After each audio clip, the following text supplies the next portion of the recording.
চলো আজ তোমাদের সাথে শেয়ার করব সব অস্বাস্থ্যকর খাবার। কেন বললাম বলো তো? কারণ এখন তো সবাই বলে ভাজাভুজি মানেই অস্বাস্থ্যকর খাবার, কিন্তু এটা বোঝে না যে বাঙালির ভাজাভুজি না হলে চলে না। দেখো, প্রথমেই ফুলকপিগুলোকে আমার দিদা এরকম ছোট ছোট করে কেটে নিয়েছে।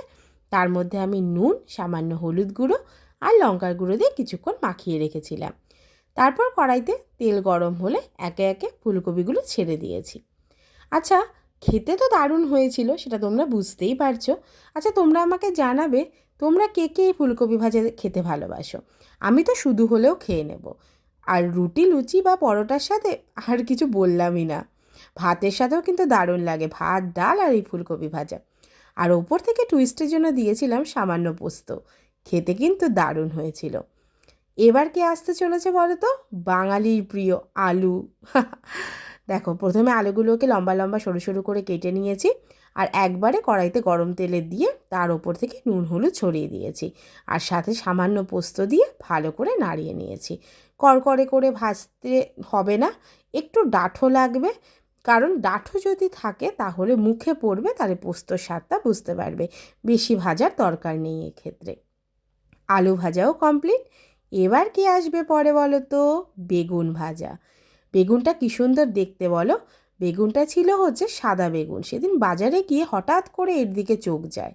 ভালো করে কেটে নিয়েছি গোল গোল চাকা চাকা করে, আর লাস্টে একটা ছিল, সেটা এরকমভাবে দু টুকরো করে কেটে নিয়েছি। আচ্ছা, আমি কিন্তু বেগুন ভাজাতে নুন হলুদের সাথে সামান্য চিনি ইউজ করি। এটা আমার মার থেকে শেখা। তোমরা আমার সাথে কে কে একমত সেটাও জানাবে। আর তোমরা যদি চিনিকে অ্যাভয়েড করতে চাও সেটাও করতে পারো। এভাবে ভালো করে কিছুক্ষণ মাখিয়ে রেখে দাও, তারপরে গরম তেলে ছাড়ো। দারুণ হয়েছিল খেতে, বিশ্বাস করো। আর দেখবে একটা জিনিস কিছুক্ষণ বাদেই দেখতে পারবে, যখনই আমি বেগুনটা ছেড়েছি গরম তেলে পুরো বোম ব্লাস্ট হওয়ার সম্ভাবনা। তোমরা যখন ছাড়বে একটু বেগুনটা দেখে ছাড়বে, বেগুন ভাজা কিন্তু তোমার দিকে ছুটে আসতে পারে। আর এখানেও ওপর থেকে দিয়েছি সামান্য পোস্ত। কী জানি সেদিন আমার পোস্তর ভূত মাথায় চেপেছিল, সব ভাজাভুজিতে পোস্ত লাগিয়ে দিয়েছি। কিন্তু খেতে কিন্তু খারাপ হয়নি, তোমরা ট্রাই করলেই বুঝতে পারবে। আর লাস্ট ছিল আমাদের বক ফুলের বড়া। যদিও এই প্রত্যেকটা রান্নার শর্টস দেওয়া রয়েছে, তবুও আরেকবার মনে হলো বড় ভিডিওতে তোমাদের সাথে 4টে রান্না, মানে 4টে ভাজাভুজি রান্নার রেসিপি তোমাদের সাথে শেয়ার করি একসাথে। ভালোও লাগলো বেশ। দেখো, বকফুলগুলোকে দিদা কী সুন্দর শীষ ছাড়িয়ে নিয়েছে। আর আমি একটা ব্যাটার তৈরি করে নিয়েছি। ব্যাটারে কী কী আছে তার জন্য শর্টস দেখে নেবে, শর্টসে ভালো করে বলে দেওয়া রয়েছে। তারপর আর কাজ কি, ব্যাটার গুলিয়ে নিয়ে তার মধ্যে একটা করে ফুল দিয়েছি আর গরম তেলে ছেড়েছি। দারুণ হয়েছিল খেতে। সেদিন যে প্লেটারটা ছিল ভাতের সাথে এতগুলো ভাজাভুজি, বিশ্বাস করো আমার তো আর কিছু লাগেনি। তোমাদের এরকম ভাজাভুজি দিয়ে ভাত খেতে কেমন লাগে অবশ্যই জানাবে।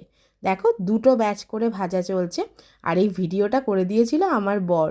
যদিও আমি শর্টসে বলেছি, এই প্রথম আমার ভিডিও করে দিয়েছে জানো। কেমন হয়েছে অবশ্যই জানিও। প্লিজ আমার ইউটিউব চ্যানেলকে সাবস্ক্রাইব করে দিও। Bye bye.